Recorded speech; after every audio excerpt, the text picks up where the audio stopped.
മക്കളെ തകർന്നു പോകരുതേ, നശിച്ചു പോകരുതേ.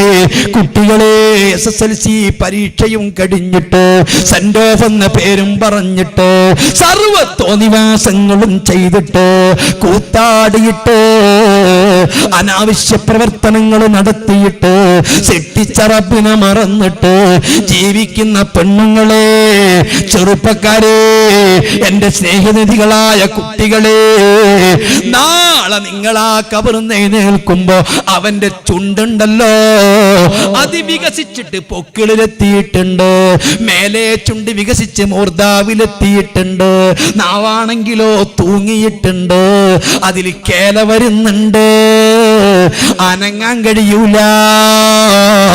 എന്റെയും നിന്റെയും അപ്പുറത്തും ഇപ്പുറത്തും നിൽക്കുന്ന മലക്ക്, ഈ മലക്കിന്റെ കയ്യിലൊരു ചങ്ങലയുണ്ട്, ഈ ചങ്ങല നിന്റെ വായിൽ കൂടി കടത്തിയിട്ടുണ്ട്, നിന്റെ മലദ്വാരത്തിൽ കൂടി പുറത്തെടുത്തിട്ടുണ്ട്, ആ ചങ്ങലയൊന്ന് കൂട്ടിക്കെട്ടിയിട്ടുണ്ട്.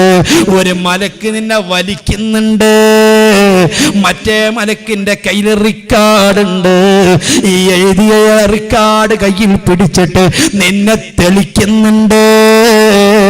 കാലത്ത് കശാപ്പുശാലയിലേക്ക് അറുക്കാൻ കൊണ്ടുപോകുന്ന ആട്ടിൻകുട്ടിയെ വലിക്കുന്നത് കണ്ടിട്ടുണ്ടോ?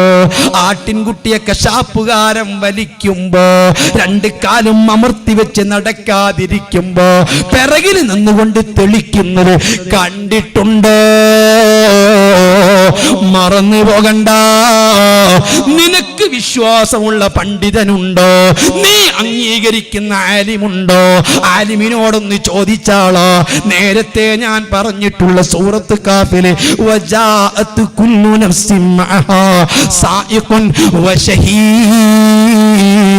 ഓരോരുത്തരും റബ്ബിന്റെ അടുത്തേക്ക് അന്ന് വരും. മഅഹാ സായിഖുൻ വശഹീദ്, ചങ്ങലയിട്ട് വലിക്കുന്ന മലക്കുണ്ട്, പിറകെ തെളിക്കുന്ന ഷഹീദായ മലക്കുണ്ട്, സാക്ഷി നിൽക്കുന്ന മലക്കുമുണ്ട്. ഈ രൂപത്തിൽ തന്നെ വരിയിൽ കൊണ്ടു നിർത്തുമ്പോ, ചെറുപ്പക്കാരാ, ഞാൻ ആരോടാ ഇതൊക്കെ പ്രസംഗിക്കുന്നത്? ഏത് ഒരു യുഗത്തിലുള്ളവരോടാ പറയുന്നത്?